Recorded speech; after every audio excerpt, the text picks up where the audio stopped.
Ders 1. Paris maceraları. Hey Anna, birinin Paris'e bir gezi planladığını duydum. Merhaba John. Evet, bence harika bir yer. Ziyaret eden birine ne tavsiye edersiniz? Paris pas almanızı tavsiye ederim. Birçok cazibe merkezine erişim sağlar ve size para kazandırabilir. Bu akıllıca bir seçim gibi geliyor. Geçişe hangi cazibe merkezleri dahildir? Louvre, Eyfel Kulesi gibi yerleri ve hatta yakındaki cazibe merkezlerine günübirlik gezileri kapsar. Vay canına, bu harika. Her zaman Mona Lisa'yı şahsen görmek istemişimdir. Ben de, artı, popüler noktalarda çizgileri atlamak, geçişte büyük bir avantajdır. Kesinlikle. Uzun kuyruklarda beklemek seyahat ederken çok değerli zamanınızı boşa harcayabilir. Ve geçiş kartıyla, süper uygun olan ücretsiz toplu taşıma araçlarının da keyfini çıkarabilirsiniz. Bu harika. İyi ulaşım seçenekleri olmadan şehirde gezinmek biraz zor olabilir. Kesinlikle. Ayrıca, ekstra maliyetler konusunda endişelenmeden şehrin daha fazlasını keşfetmenizi sağlar. Toplu taşıma araçlarına özgürce atlayıp çıkabilme fikrini seviyorum. Keşfetmeyi çok daha kolay hale getiriyor. Kesinlikle.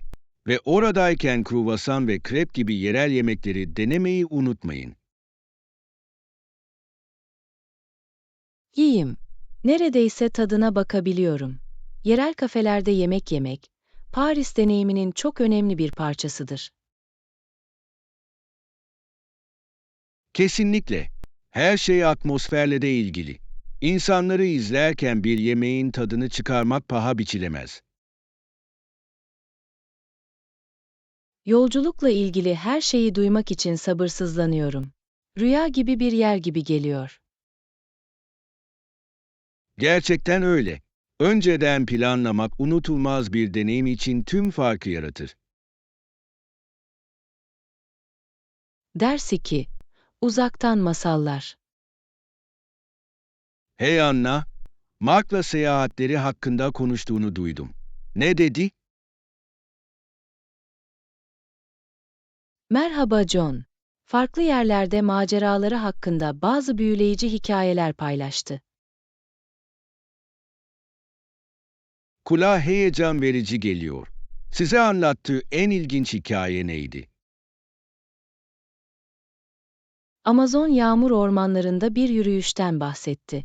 Kulağa inanılmaz ve biraz göz korkutucu geliyordu. Vay canına!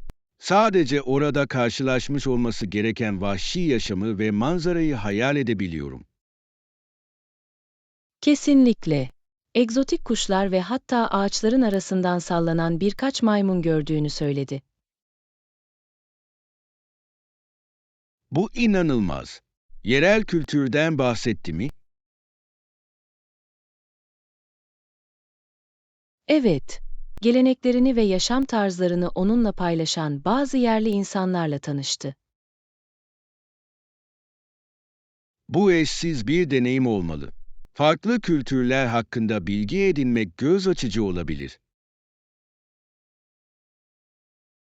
Kesinlikle. Dünyamızdaki çeşitliliği takdir etmenizi sağlar. Bazen keşke böyle seyahat edebilseydim. Ben de hikayelerini duymak, yeni yerler keşfetmem ve yeni insanlarla tanışmam için bana ilham veriyor. Doğru mu? Deneyimleri aracılığıyla vekil olarak yaşamak gibi. Seyahat için listenizde yer var mı? Japonya'yı ziyaret etmeyi çok isterim. Oradaki gelenek ve modernliğin karışımı beni büyülüyor. Japonya'da kesinlikle benim listemde. Kiraz çiçekleri ve tapınaklar çok güzel görünüyor. Artı, yemek. Otantik sushi ve ramen denemek için sabırsızlanıyorum. Burada da aynı. Yemeğin kültürün bu kadar ayrılmaz bir parçası olması büyüleyici. Kesinlikle. Bence seyahat etmek sadece ufkumuzu genişletmekle kalmıyor. Aynı zamanda dünya anlayışımızı da zenginleştiriyor. İyi söylendi. Seyahatlerimizi hayal etmeye devam edelim. Ve belki bir gün birlikte bir gezi planlayalım. Bu harika bir fikir gibi geliyor. Olasılıklar konusunda şimdiden heyecanlıyım. Ders 3. Bağımsızlığa giden yol. Hey Anna, her yıl birçok gencin araba kullanmayı öğrendiğini biliyor muydunuz? Merhaba John. Evet, bağımsızlık kazanmak için çok önemli bir kilometre taşı. Kesinlikle. Araba kullanmayı öğrenmek, iş sahibi olmak veya yeni yerler keşfetmek gibi pek çok fırsat açar. Kesinlikle. Aynı zamanda istediğiniz yere gidebilmenin getirdiği bir özgürlük hissi verir. Sürüş derslerimi hatırlıyorum. İkisi de heyecan verici ve biraz sinir bozucuydu. Burada da aynı. Kurallara uymak ve direksiyonun arkasında kendinden emin hissetmek arasında denge kurmak zor olabilir. Evet, ve otoyolda ilk kez sürdüğüm zaman benim için büyük bir adımdı. Heyecan verici olmalı. Daha rahat hissetmenize yardımcı olacak herhangi bir ipucunuz var mı? Bir aile üyesiyle çok pratik yaptım. Bu da farklı sürüş durumlarında güven kazanmama yardımcı oldu. Bu iyi bir fikir. Yanınızda deneyimli birinin olması baskıyı gerçekten hafifletebilir. Kesinlikle. Ayrıca, özellikle yoğun trafikte sakin ve odaklanmış kalmanın önemini öğrendim. Sakin kalmak çok önemlidir. Endişelenmenin sürüş sırasında hatalara yol açabileceğini fark ettim. Doğru ve yol işaretlerini ve sinyallerini anlamak her yeni sürücü için çok önemlidir. Evet, otoparktan geçiş hakkı kurallarını anlamaya kadar öğrenecek ne kadar çok şey olduğu şaşırtıcı. Gerçekten öyle. Ama bir kez alıştığınızda, sürüş ikinci bir doğa haline gelir. Yakında kendi sürüş derslerime başlamak için sabırsızlanıyorum. Sahip olmak çok değerli bir beceri gibi geliyor. Harika yapacaksın. Sadece sabır uygulamayı ve yolculuğun tadını çıkarmayı unutmayın. Ders 4. Buluşma. Hey Anna, kulağa hoş geliyor. Konser için nerede buluşmalıyız? Merhaba John. Mekanın girişinde ne dersiniz? Kulağa mükemmel bir plan gibi geliyor. Orada birbirimizi bulmak kolay olacak. Kesinlikle. Artı. Gösteri başlamadan önce biraz atıştırmalık alabiliriz. Harika fikir. Konser atıştırmalıklarını seviyorum. Favorileriniz var mı? Genelde patlamış mısır veya nakos tercih ederim. Çok lezzetliler. Ben kendim daha çok şeker insanıyım. Çikolata çubukları benim zayıflığım. Yiyeyim. Canlı müziğin tadını çıkarırken biraz şımartmak güzel. Kesinlikle.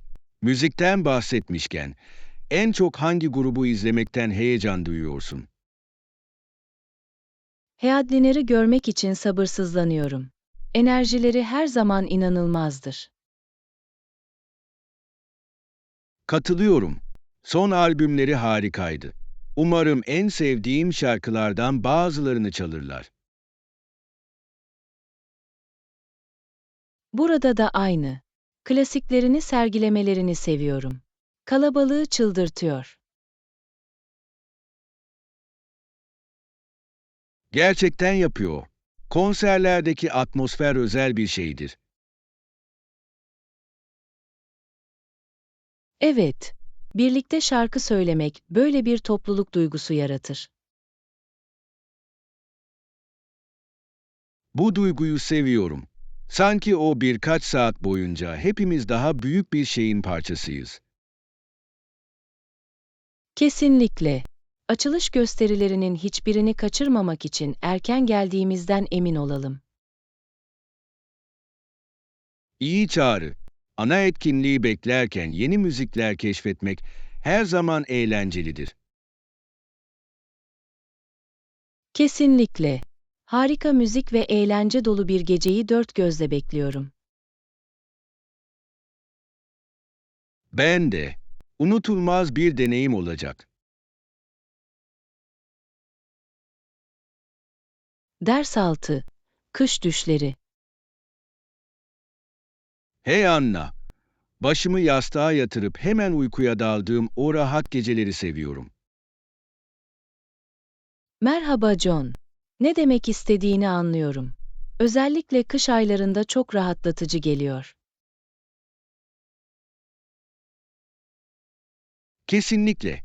Ve ilk kar yağışı ile her şey büyülü ve huzurlu hissettiriyor.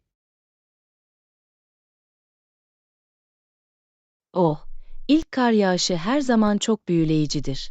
Manzarayı bir kış harikalar diyarına dönüştürür. Evet, gökyüzünden yavaşça düşen kar tanelerini izlemek beni çok rahat hissettiriyor. Bir filmden bir sahne gibi. Kar yağdığında herhangi bir aktivitenin tadını çıkarır mısınız? Kardan adam yapmayı veya arkadaşlarımla kızak yapmayı seviyorum. Böyle harika anıları geri getiriyor. Bunlar çok eğlenceli. Dışarıdaki karı izlerken sıcak çikolata içmekten de zevk alıyorum. Sıcak çikolata mükemmel bir kış ikramıdır. Sizinkine özel bir şey eklemek ister misin? Bazen ekstra bir dokunuş için şekerleme veya bir tutum tarçın eklerim. Peki ya sen? Üzerine krem şanti eklemeyi seviyorum. Biraz hoşgörü gibi hissettiriyor. Yiyeyim. Ve dışarısı soğukken içeride olmanın rahat hissi en iyi kısımdır. Kesinlikle.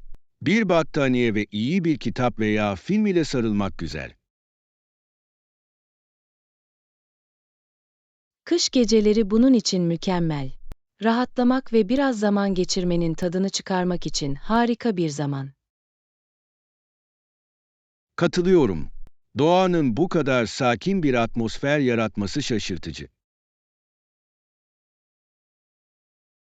Evet, kar yağışından sonraki sessizlik çok ferahlatıcı. Zaman durmuş gibi geliyor. Kesinlikle. İşte o huzurlu kış gecelerinin ve getirdikleri tüm sihrin tadını çıkarmak için. Ders 6. Kış düşleri. Hey Anna, başımı yastığa yatırıp hemen uykuya daldığım o rahat geceleri seviyorum. Merhaba John. Ne demek istediğini anlıyorum. Özellikle kış aylarında çok rahatlatıcı geliyor. Kesinlikle. Ve ilk kar yağışı ile her şey büyülü ve huzurlu hissettiriyor. Oh, ilk kar yağışı her zaman çok büyüleyicidir. Manzarayı bir kış harikalar diyarına dönüştürür. Evet, Gökyüzünden yavaşça düşen kar tanelerini izlemek beni çok rahat hissettiriyor. Bir filmden bir sahne gibi. Kar yağdığında herhangi bir aktivitenin tadını çıkarır mısınız? Kardan adam yapmayı veya arkadaşlarımla kızak yapmayı seviyorum. Böyle harika anıları geri getiriyor. Bunlar çok eğlenceli. Dışarıdaki karı izlerken sıcak çikolata içmekten de zevk alıyorum. Sıcak çikolata mükemmel bir kış ikramıdır. Sizinkine özel bir şey eklemek ister misin? Bazen ekstra bir dokunuş için şekerleme veya bir tutum tarçın eklerim. Peki ya sen? Üzerine krem şanti eklemeyi seviyorum. Biraz hoşgörü gibi hissettiriyor. Yiyeyim. Ve dışarısı soğukken içeride olmanın rahat hissi en iyi kısımdır.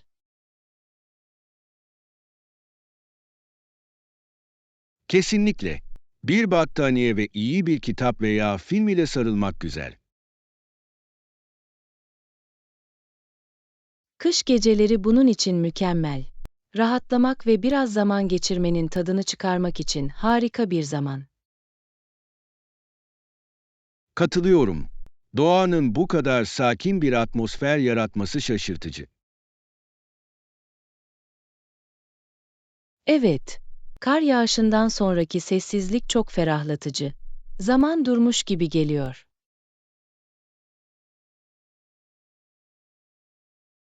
Kesinlikle. İşte o huzurlu kış gecelerinin ve getirdikleri tüm sihrin tadını çıkarmak için. Ders 7. Hafta sonu heyecanı. Hey Anna, bu hafta sonu çok ziyaretçi beklediğimizi duydum.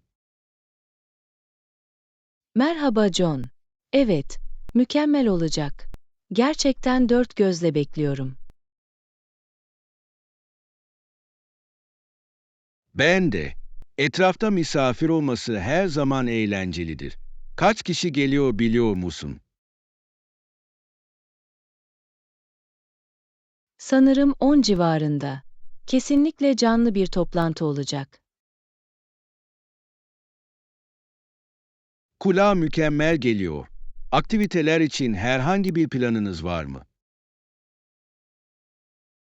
Birkaç oyun ve belki bir trivia yarışması düzenleyebiliriz diye düşünüyordum. Harika fikir. Trivia her zaman bir hit. Ayrıca yeni şeyler öğrenmenin eğlenceli bir yolu.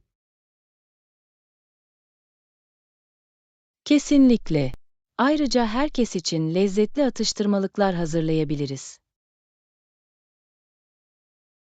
Evet, sence ne tür atıştırmalıklar yapmalıyız? Bence tuzlu ve tatlı karışımı güzel olurdu. Belki biraz cips ve salsa, keklerle birlikte. Kulağa lezzetli geliyor. Kekleri severim. Onlar her zaman kalabalığın favorisidir. Doğru mu?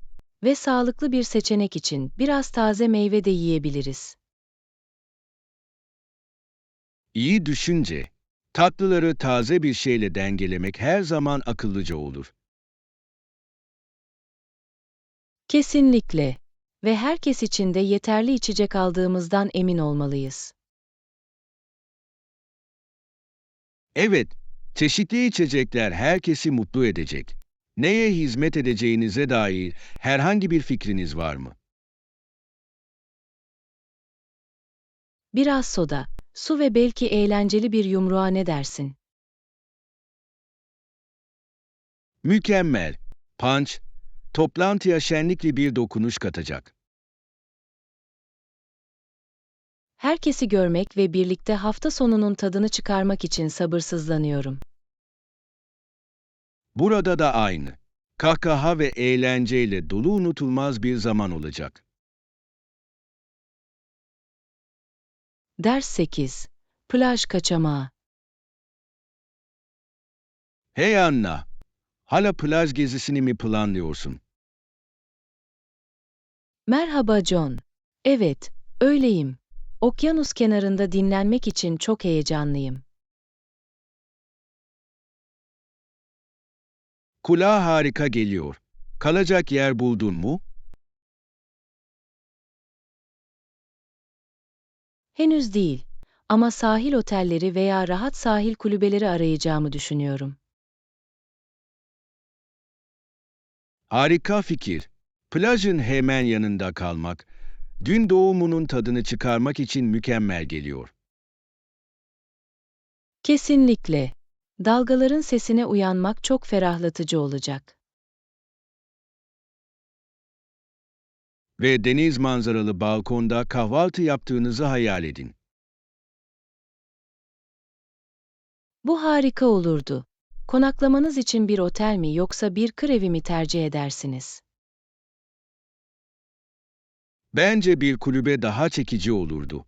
Evden uzakta bir ev gibi geliyor. Katılıyorum. Ayrıca, bir kulübede genellikle bir mutfak vardır. Böylece kendi yemeklerimizi pişirebiliriz. Doğru. Birlikte yemek yapmak çok eğlenceli bir deneyim olabilir. Özellikle taze deniz ürünleriyle. Evet, bir kenarı salata ile ızgara balık yapmayı hayal edebiliyorum. Yiyin. Ayrıca sahilde piknik yapabiliriz. Kulağa hoş geliyor. Biz oradayken başka ne yapmak istersin? Bazı su sporlarını denemeyi çok isterim. Kano veya kürek sörfü gibi. Bu çok eğlenceli olurdu. Ayrıca gün batımında uzun plaj yürüyüşlerine de gidebiliriz. Kesinlikle. Altın Saat'te sahilde yürümenin büyülü bir yanı var. Bekleyemem. Bu gezi yoğun hayatlarımızdan harika bir kaçış olacak. Kesinlikle. Mükemmel plaj kaçamağını planlamak için işte. Ders 9. Bağların güçlendirilmesi. Hey Anna, ilişkilerin bazen nasıl zor olabileceğini düşünüyordum. Merhaba John. Bu doğru. Çok çaba ve anlayış gerektirirler.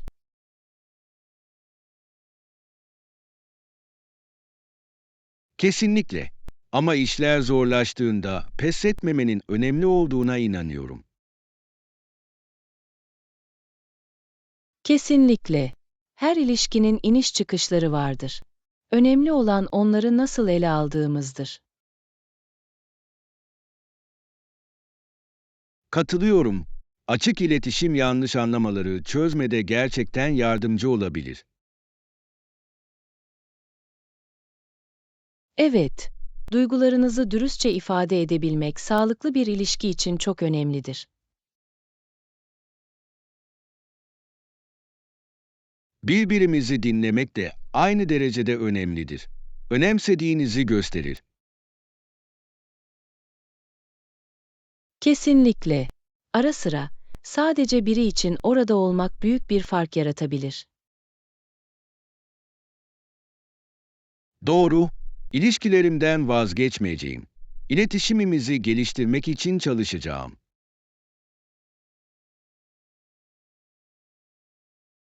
Bu harika bir zihniyet. İşleri daha iyi hale getirmeye olan bağlılığınızı gösterir. Teşekkürler. Birlikte geçirilen güzel anları takdir etmenin de önemli olduğunu düşünüyorum. Evet, küçük zaferleri ve mutlu anları kutlamak bağı güçlendirebilir. Kesinlikle. Çoğu zaman en büyük etkiyi yaratan o küçük anılardır. Ve takdir göstermeyi unutmayın. Basit bir teşekkür uzun bir yol kat edebilir. Çok doğru. Şükran, herhangi bir ilişkide olumlu bir ortam oluşturmaya yardımcı olabilir. Kendimize sevdiklerimize karşı sabırlı ve destekleyici olmamızı hatırlatalım. Kesinlikle. İlişkilerin büyümesi zaman alır ve çabaya değer. Ders 10. Birlikte kutlama. Hey Anna, harika haberi yeni duydum. Projenizde mükemmel iş çıkardınız. Merhaba John. Teşekkür ederim. Bu konuda gerçekten heyecanlıyım. Birlikte kutlayacağız. Değil mi? Kesinlikle. Bekleyemem. Nasıl kutlamak istersin?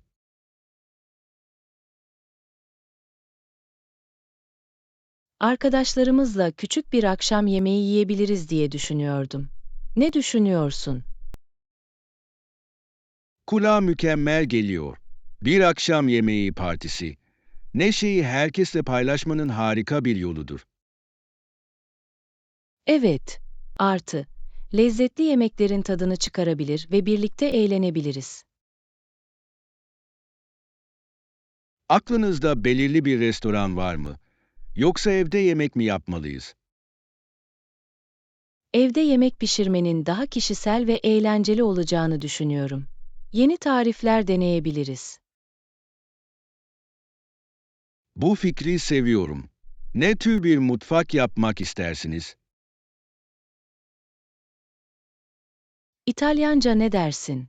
Makarna ve pizza her zaman kalabalığı memnun eder. Yiyin. Hatta farklı soslarla ev yapımı pizza bile yapabiliriz. Bu harika olurdu.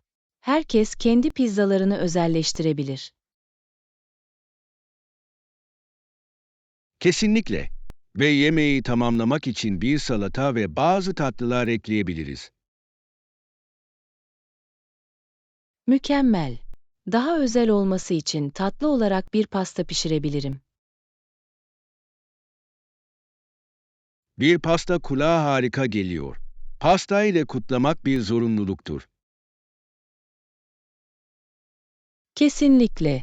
Herkesin tadına baktıklarında tepkilerini görmek için sabırsızlanıyorum.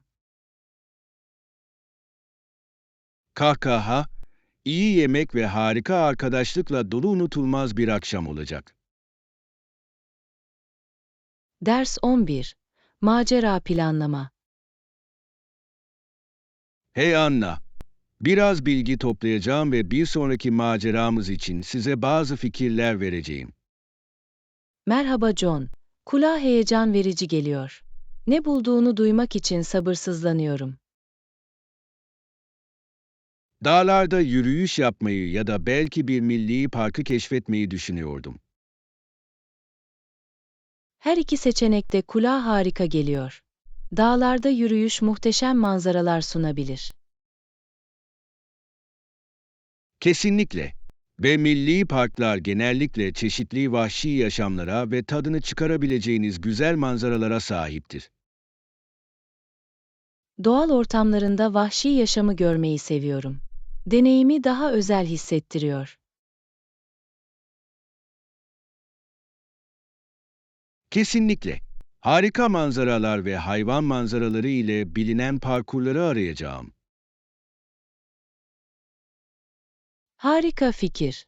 Ayrıca yürüyüşlerin zorluk seviyesini de göz önünde bulundurmalıyız. Doğru. İkimiz için de uygun olduğundan emin olmak istiyoruz. Belki bazı ılımlı yollar. Kulağa mükemmel geliyor. Eğlenceli olacak kadar zorlu ama çok yorucu değil. Yakınlarda iyi değerlendirmeleri ve birçok olanağı olan bazı seçenekler bulacağım. Olanaklar yardımcı olacaktır. Tuvalet ve piknik alanlarının mevcut olması güzel.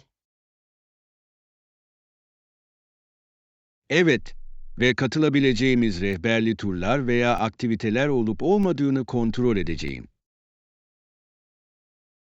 Bu, eğlenirken bölge hakkında daha fazla bilgi edinmenin harika bir yolu olurdu. Ayrıca bir göl bulursak fermuarlı veya kano gibi benzersiz maceralara da bakacağım. Vay canına, bu inanılmaz bir macera olurdu. Her zaman zipliningi denemek istemişimdir. Ben de. Ağaçların arasından uçmanın heyecanı kulağa heyecan verici geliyor. Bunu sunan bir yer bulabilirsek, bunu planlarımıza dahil ettiğimizden emin olalım. Kesinlikle. Bunların hepsini bir araya getirmekten heyecan duyuyorum. Unutulmaz bir deneyim olacak. Ders 12. Yaz planları. Hey Anna, yaz seyahatimizi rezerve etmeye başladın mı? Merhaba John. Evet, araştırıyordum. Detayları yakında sizinle paylaşacağım. Mükemmel. Yaz maceramızı bekleyemem. Yine nereye gidiyoruz?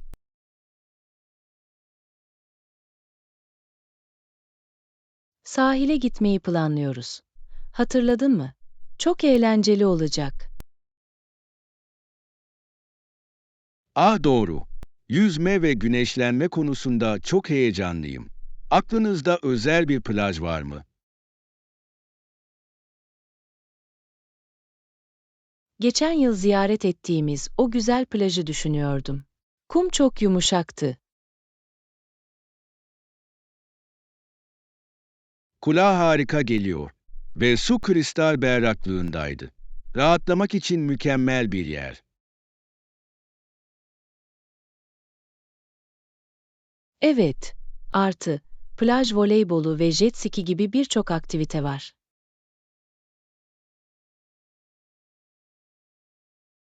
Plaj voleybolunu seviyorum. Kesinlikle arkadaşlarımızla bir oyun düzenlemeliyiz. Harika fikir. Ve akşamları bir şenlik ateşi planlayabiliriz. Çok rahat olurdu. Kesinlikle. Ateşin etrafında oturmak, şekerleme kızartmak ve hikayeleri paylaşmak kulağa mükemmel geliyor. Zaten hayal edebiliyorum. Önceden konaklama rezervasyonu yapmamız gerektiğini düşünüyor musunuz? Evet, özellikle yaz yoğun bir sezon olduğu için erken bir yer ayırtmanın akıllıca olduğunu düşünüyorum. İyi nokta. Bütçemize uygun bir sahil evi veya güzel bir otel arayacağım. İyi bir şey bulursan bana haber ver. Araştırmaya da yardımcı olabilirim. Teşekkürler, John. Takım çalışması planlamayı çok daha kolay hale getirir. Her şeyi bitirmek için sabırsızlanıyorum. Ben de. Bu yaz unutulmaz olacak. Ders 13. Çölde su. Hey Anna, Las Vegas'ın suyu nasıl kullandığını hiç düşündün mü? Merhaba John. Evet, büyüleyici. Las Vegas çölde olmasına rağmen her yerde abartılı bir su kullanımı var.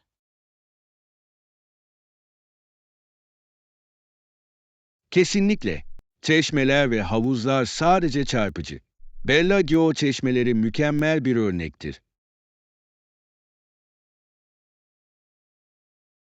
Onlar, müzikle dans etme biçimleri büyüleyici. Çöl manzarasında çok büyülü hissettiriyor.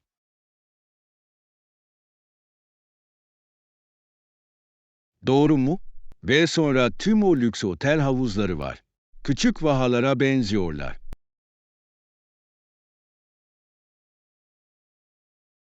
Evet, böyle kurak bir yerde böylesine güzel ortamlar yaratmaları inanılmaz. Bu cömert ekranlarla turistleri nasıl çekeceklerini gerçekten biliyorlar. Sürdürülebilir olduğunu düşünüyor musunuz? Bu iyi bir soru. Güzel olsa da, bu kadar kuru bir alanda su kaynaklarını nasıl yönettiklerini merak ediyorum. Doğru. Bazı çeşmeler ve çevre düzenlemeleri için geri dönüştürülmüş su kullandıklarını duydum. Bu akıllı bir çözüm. Tatlı suyun korunmasına yardımcı olur ve yine de şehrin muhteşem görünmesini sağlar. Kesinlikle. Her şey lüks ve sürdürülebilirlik arasında bir denge bulmakla ilgili. Bu çabaya hayranım. Ayrıca, yeşil ve mavinin çöl fonuna karşı kontrastı nefes kesici.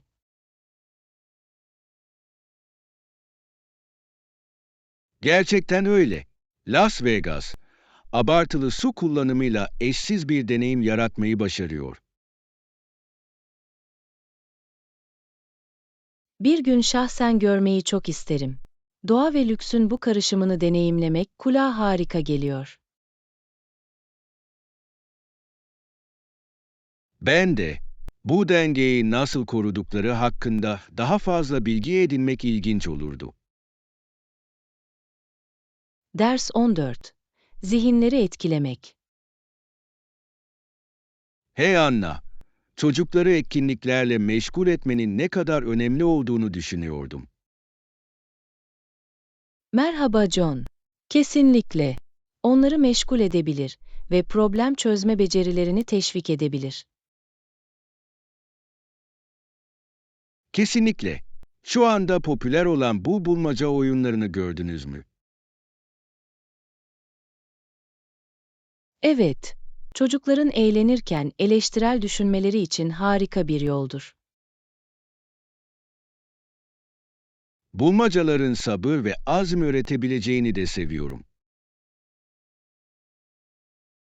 Kesinlikle. Çocuklar zorlukların üstesinden geldiğinde, odaklanmayı ve kararlı kalmayı öğrenirler.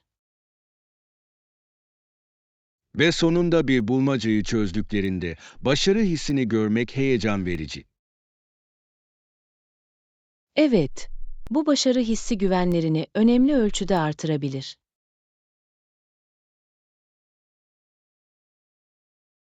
Okulların müfredatlarına bulmaca gibi daha fazla uygulamalı etkinliği dahil etmesi gerektiğini düşünüyor musunuz? Kesinlikle. Etkileşimli öğrenme, dersleri öğrenciler için daha eğlenceli ve unutulmaz hale getirebilir. Katılıyorum. Öğrendiklerini gerçek dünya senaryolarında uygulamalarına olanak tanır. Ayrıca, bu faaliyetlerde birlikte çalıştıklarında ekip çalışmasını teşvik eder. Bu harika bir nokta. İşbirlikçi problem çözme, onları gelecekteki zorluklara hazırlar. Kesinlikle. Sosyal becerileri geliştirmek ve arkadaşlıklar kurmak için de gereklidir.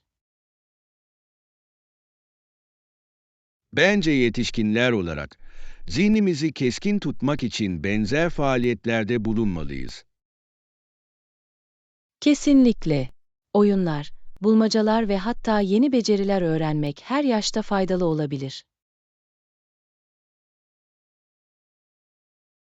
Meraklı ve nişanlı kalmak için burada, kaç yaşında olursak olalım. Lütfen abone olun, beğenin ve kanalımızı paylaşın. Desteğiniz daha harika içerik oluşturmamıza yardımcı oluyor. Teşekkür ederim.